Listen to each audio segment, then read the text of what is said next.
Hello everyone. So today what I thought I would talk about is my goals for 2022.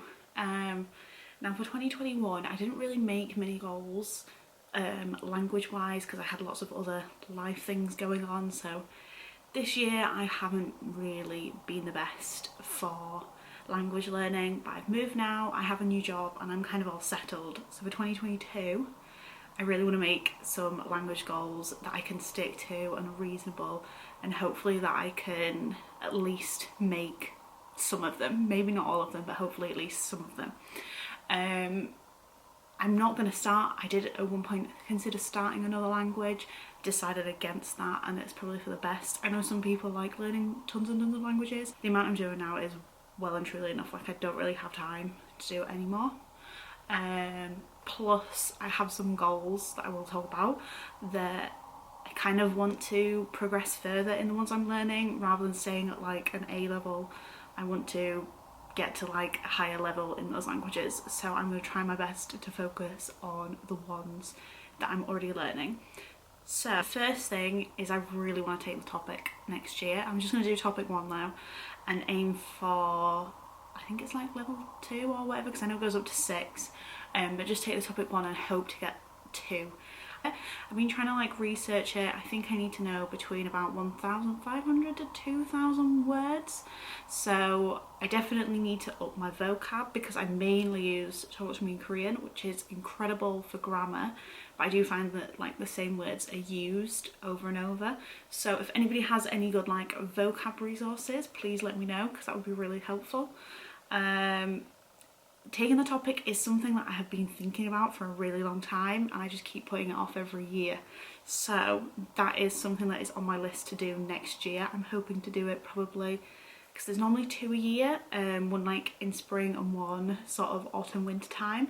So I'm going to try and do the autumn winter time one to give myself some more time to study. I just kind of want to do it because I need something to keep me on track. I've been learning Korean now for like a few years, and I just feel that I stop and start so often, and I think having this to focus on will help me sort of keep on track and studying on a regular basis rather than being really strict and learning loads for like a few weeks, a month or so, and then not doing anything for ages. So I want this as like something to aim for. Like I said, I'm mainly just using like Talk to Me in Korean, and I use How to Study Korean, as well as like Memrise for like, but that's mainly for How to Study Korean. So if anybody has any good other resources for the topic, please let me know because I'd be really appreciated. The other thing I would quite like to do, but less so than the topic, is try and do the HSK. So ideally HSK 2, maybe 3, but I think it'll probably be 2.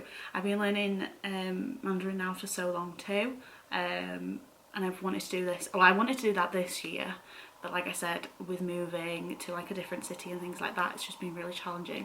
So I want to do the HSK next year too. I think I could probably do the 3, but I think I'll probably go for 2 just because I kind of want to do okay so that it doesn't put me off doing any more in the future. So I think that's what I'm going to do and just see how it goes. So the third goal is I want to keep studying Italian. Now, beforehand I wasn't sure if I was just going to keep studying Italian on Duolingo or find some more resources. If you've seen my videos below for the last, I think I'm on day like 130 now, I've just been learning Italian using Duolingo because I kind of wanted to see how much you could learn using Duolingo. I was going to try and find some other resources for Italian, but I think I'm just going to stick to Duolingo.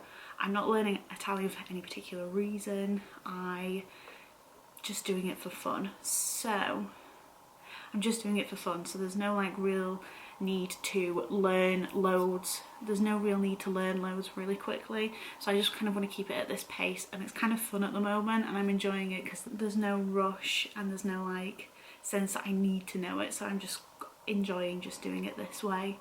I'm kind of seeing how good Duolingo is. So I'm just gonna stick to doing Italian like this for next year. I might change my mind like halfway through the year or the year after, but we'll just see. I feel like with the topic and the HSK that's enough to worry about. I don't really want to start studying Italian like thoroughly, so it's just kind of for fun. So yeah, I'm not going to do any more intense studying for Italian. I'm just going to stick with what I'm currently doing. The next sort of thing I want to try and do in 2022 is to spend more time learning Spanish. Now, I learned Spanish as a kid through like school and everything like that, and I really want to pick it back up. I've done bits and bobs, but I don't really know where to start, what to use or anything like that. So in 2022 I want to kind of try and get a routine back for learning Spanish, so like trying to find resources to use and things like that. At the moment I'm just trying to find the best way to do that, so I'm not 100% sure yet. But that's something I want to pick it back up again. I don't really know what level I am at for Spanish, so that could be probably the first thing that I need to figure out, is how much I can remember. But yeah, that's it. So there's just those four languages. It's those four languages I want to try and do next year, but Korean and Mandarin are going to be like my top priority. Spanish, it's just going to be trying to pick up what I can remember and like bits above that, and then Italian is literally just Duolingo. So that's probably going to change the year after. It's just next year that I want to focus on Korean and Mandarin mainly. But yeah, I do want to try and pick up Spanish again and just see where I'm at. The fifth thing for next year that, compared to like the rest, which you would have kind of thought the exams would be the thing that I'd be worried about the most, is this one. It's the thing that I'm most nervous to do, is I really want to try and take an italki lesson. So speaking is the thing that terrifies me the most, and I get the most anxious about doing it because I just feel like I'm doing it wrong all the time.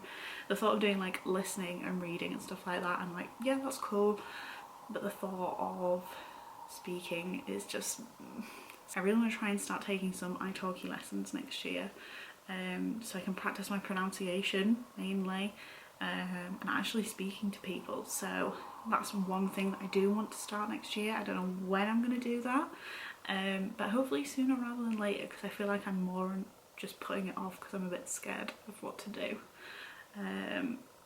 But I definitely need to put my speaking into practice and stop putting it off.